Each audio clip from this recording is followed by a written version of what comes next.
ঘুমের দোয়া নবী সাল্লাল্লাহু আলাইহি ওয়াসাল্লাম যেটি পড়তেন শিক্ষা দিয়েছেন, বিসমিকা আল্লাহুম্মা আমুতু ওয়া আহইয়া অথবা আল্লাহুম্মা বিসমিকা আমুতু ওয়া আহইয়া, সেটা তো আমরা আ রাতে ঘুমাই কিংবা দিনে ঘুমাই, সর্বাবস্থায় আমরা সেটা পড়ব।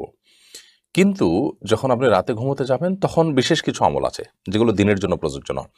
অনেকগুলো আমল আছে। সূরা সিজদা তেলাওয়াত করা, সূরায়ে মুলক তেলাওয়াত করা, সূরায়ে কাফিরুন, সূরায়ে ইখলাস, সূরায়ে ফালাক ৩ বার ৩ বার করে এগুলো পাঠ করা, পড়ে হাতে ফু দিয়ে পুরা শরীর মুছে নেওয়া, শরীর বন্ধ করা।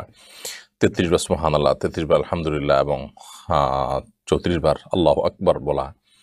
তারপর আয়াতুল কুরসি পাঠ করা।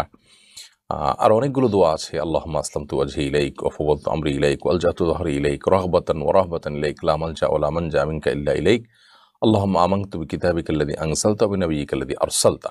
এ ধরনের আরো অনেকগুলো দোয়া আছে। এই দোয়াগুলো পড়া, আল্লাহুম্মা বিসমিকা